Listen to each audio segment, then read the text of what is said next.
반갑습니다. 우리 옆 사람과 이렇게 인사하기 원합니다. 성령님께서 함께 하십니다. 믿으십니까? 아멘. 오늘 우리 함께 찬양한 가사처럼, 그리고 오늘 말씀이 말하는 것처럼 성령님께서는 우리와 늘 함께 계신 줄로 믿습니다. 오늘 어떤 말씀을 전해야 할지 고민을 좀 했었습니다. 아시는 분들은 아시겠지만 제가 수요 예배 때는 계속해서 이 요엘서 말씀을 전했었습니다.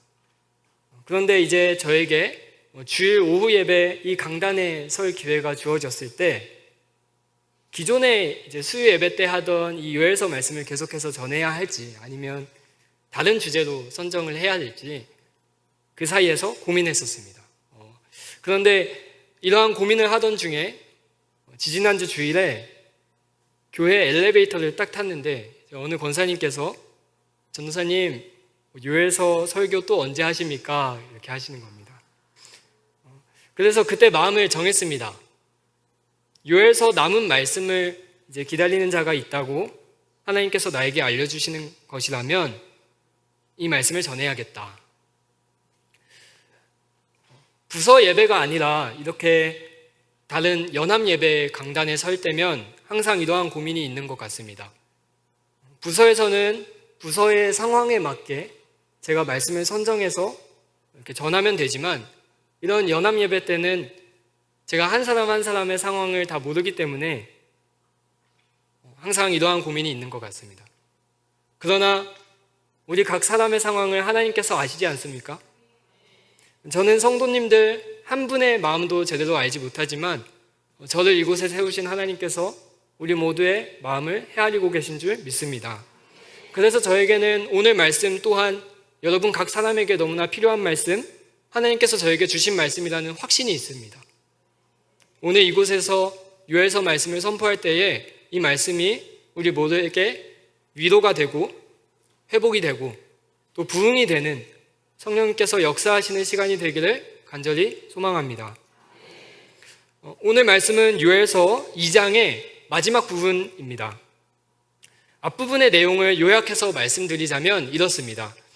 요엘서는 메뚜기 떼를 통해서 여호와의 날, 즉 심판의 날을 보게 됩니다.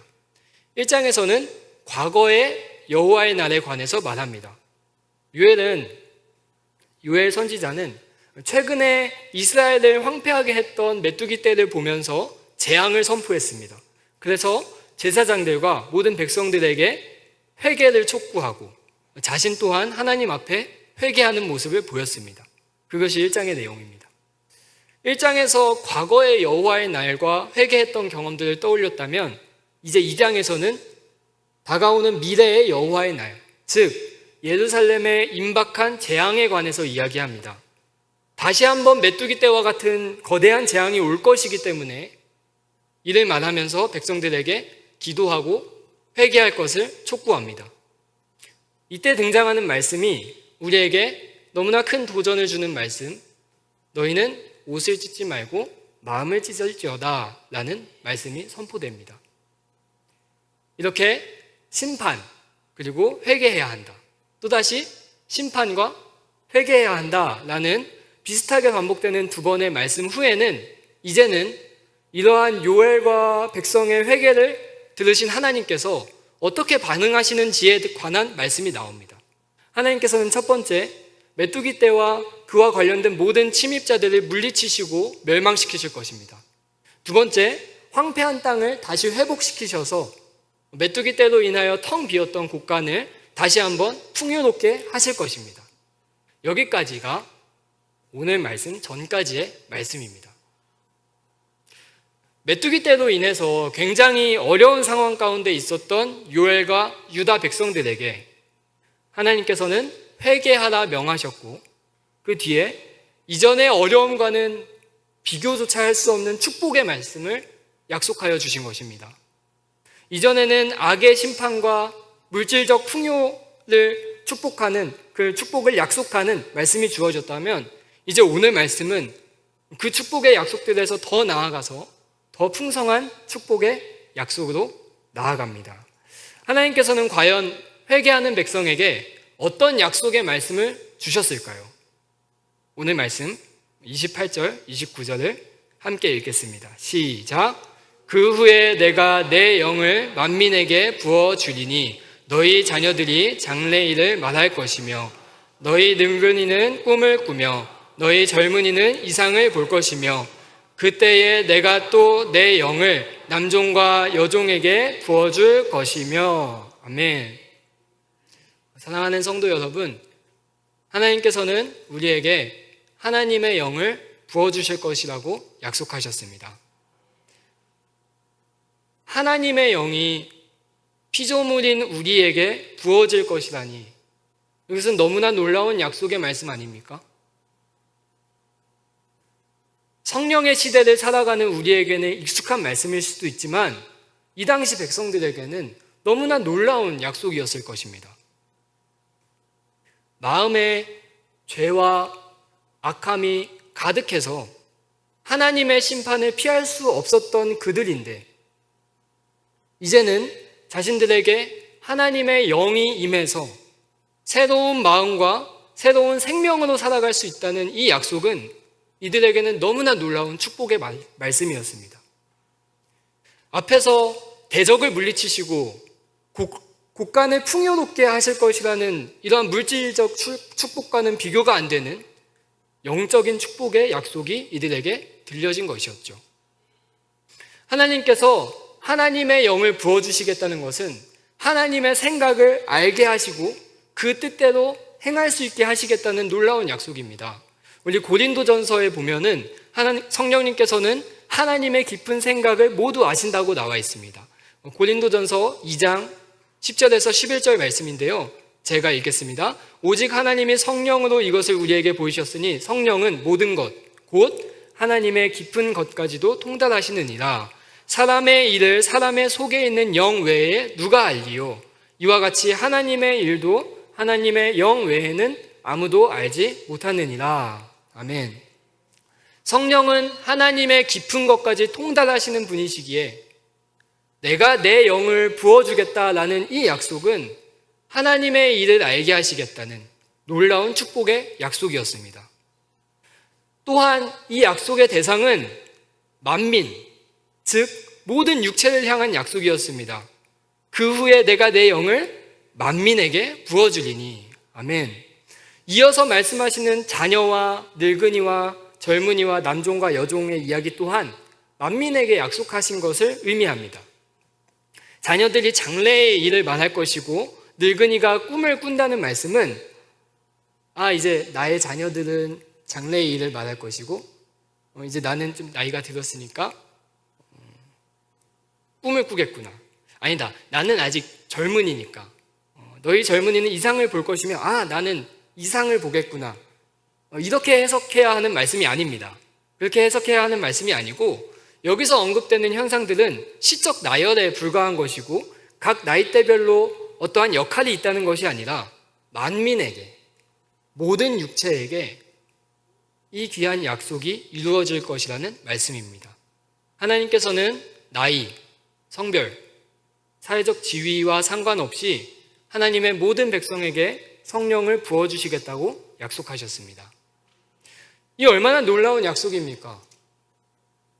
메뚜기 떼를 경험하고 회개하고 있던 유다 백성에게 이 말씀이 얼마나 큰 위로가 되고 소망이 되고 힘이 되었을지를 묵상해 보시기 바랍니다. 이어지는 말씀에서는 다시 한번 심판의 이미지가 나오고 구원의 말씀이 다시 한번 반복되는데요. 심판과 구원에 상반되는 이미지를 보여줌으로써 이 구원의 약속을 더 부각시킵니다. 우리 이어지는 말씀 30절에서 32절까지의 말씀 함께 읽겠습니다. 시작. 내가 이적을 하늘과 땅에 베풀리니 곧 피와 불과 연기 기둥이라. 여호와의 크고 두려운 날이 이르기 전에 해가 어두워지고 달이 핏빛같이 변하려니와 누구든지 여호와의 이름을 부르는 자는 구원을 얻으리니 이는 나 여호와의 말대로 시온 산과 예루살렘에서 피할 자가 있을 것이며 남은 자 중에 나 여호와의 부름을 받을 자가 있을 것임이니라. 아멘. 하나님께서는 32절에 말씀하십니다. 누구든지 여호와의 이름을 부르는 자는 구원을 얻을 것이다. 피할 자가 있을 것이다. 남은 자 중에 부름을 받는 자가 있을 것이다. 사랑하는 여러분, 하나님께서는 늘 피할 길을 예비하여 주시는 분이십니다. 하나님께서는 심판하시는 하나님이시지만 그는 그 자체로 자비하시고 노하기를 더디하시고 인자가 풍부하신 분이셔서 늘 심판보다 더 큰 구원의 약속을 우리에게 주시는 분이십니다. 언제나 피할 길을 예비하시고 자신의 이름을 부르는 자에게 구원을 주시는 분이십니다. 믿으십니까? 하나님께서 왜 이렇게 피할 길을 예비하시고 그의 모든 백성을 구원하시기 위해서 이렇게 하시겠습니까? 이에 대해 베드로후서 3장 9절은 이렇게 말합니다.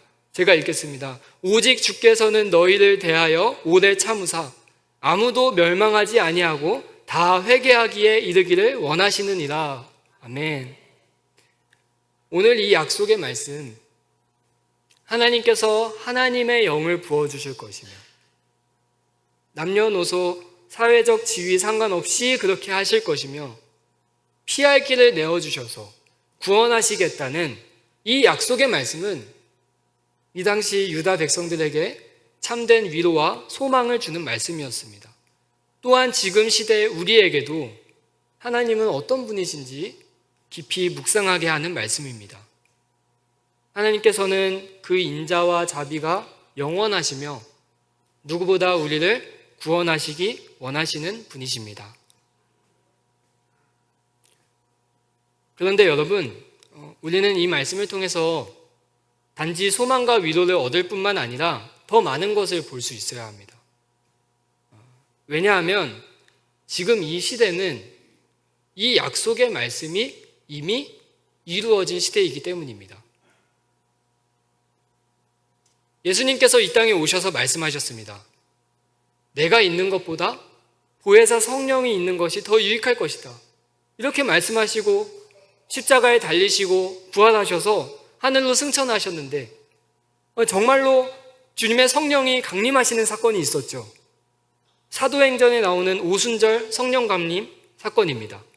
오순절에 성도들이 우리처럼 이렇게 모여서 기도하고 있을 때에 성령이 강림하시고 그들로 충만케 되어서 방언으로 말하게 되는 오늘 주신 약속의 이 말씀이 1차적으로 이루어졌던 사건이 사도행전에 기록되어 있습니다.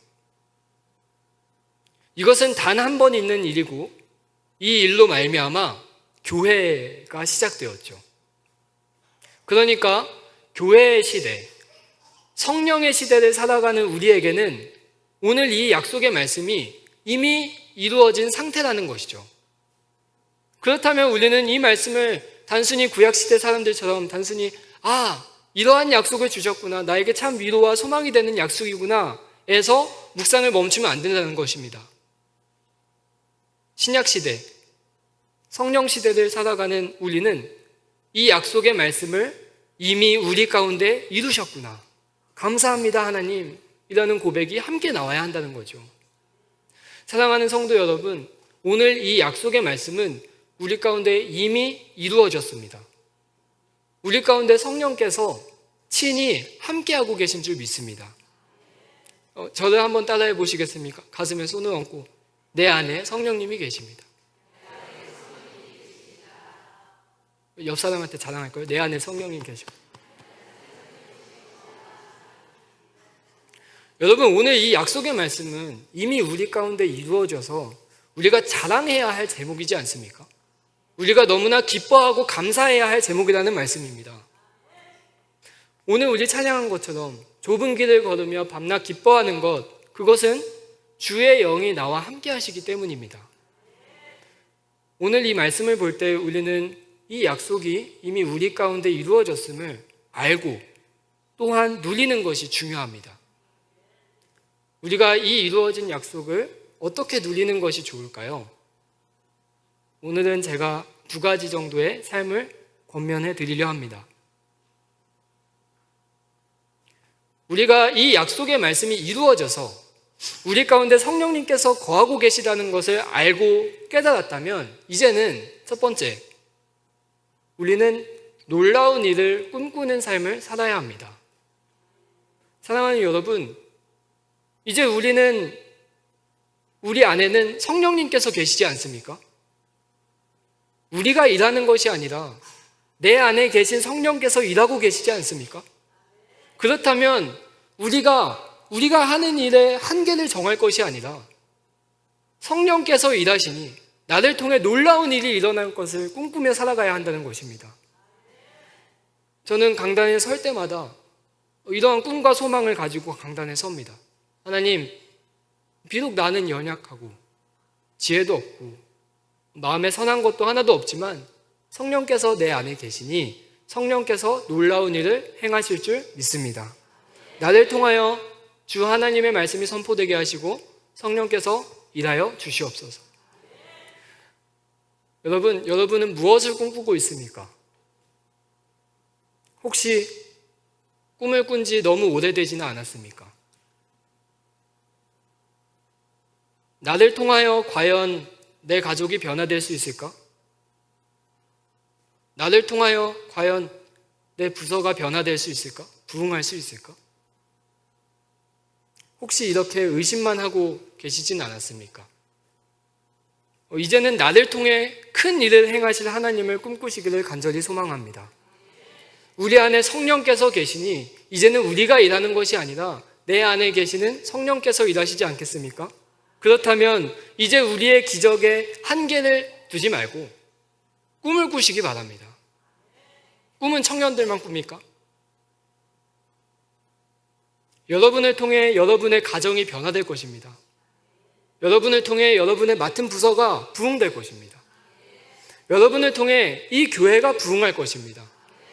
온 백성 열방이 하나님을 찬양케 되는 그 일에 하나님께서 우리 한 명 한 명을 사용하실 것입니다. 왜 그렇습니까? 오늘 보았던 약속의 말씀이 이미 이루어져서 이제는 우리가 일하는 것이 아니라 우리 안에 계신 성령께서 일하고 계시기 때문인 줄 믿습니다. 성령에 충만하여져서 놀라운 일을 꿈꾸는 삶을 사는 우리 모두가 되기를 주님의 이름으로 축복합니다. 우리 가운데 성령님께서 거하고 계신다는 것을 알고 또 깨달았다면 이제 두 번째, 우리는 성령 받은 사람으로서 합당한 삶을 살아가야 합니다. 사랑하는 여러분은 과연 성령 받은 사람답게 오직 성령에 이끌리는 삶, 성령 받은 사람으로서 합당한 삶을 살고 계십니까? 그러지 못한 삶의 모습이 여전히 우리 가운데 있습니다. 오늘 이 약속의 말씀이 이미 이루어져서 하나님께서 우리 안에 성령을 부어주셨음에도 불구하고 우리는 여전히 옛사람으로서 살아가려 하고 옛사람을 버리지 못하고 그러한 모습이 여전히 우리에게 남아 있습니다. 에베소서는 이에 대해서 우리에게 성령을 근심하게 하지 말라고 말씀합니다. 우리 마지막으로 에베소서 말씀 함께 같이 읽어볼까요? 30절에서 32절까지의 말씀입니다. 함께 읽겠습니다. 하나님의 성령을 근심하게 하지 말라. 그 안에서 너희가 구원의 날까지 인치심을 받았느니라. 너희는 모든 악독과 노함과 분냄과 떠드는 것과 비방하는 것을 모든 악에와 함께 버리고 서로 친절하게 하며 불쌍히 여기며 서로 용서하기를 하나님이 그리스도 안에서 너희를 용서하신과 같이 하라. 아멘. 여러분, 오늘 요엘서의 말씀은 이미 우리 가운데 이루어졌기 때문에 우리 가운데에는 성령님께서 거하고 계십니다. 그렇다면 우리는 성령을 근심하게 하는 삶이 아니라 성령님께 이끌리는 삶, 성령 받은 사람으로서 합당한 삶을 살아가야 하지 않겠습니까? 하나님 말씀에 순종해서 이제는 옛사람을 완전히 벗어버리시기 바랍니다. 이제는 성령 받은 사람으로서 합당한 삶을 살아가는 우리 모두가 되기를 간절히 소망합니다. 성령께서 우리 가운데 남아있는 옛사람의 모습을 생각나게 하시고 제거할 수 있게 도와주실 것입니다.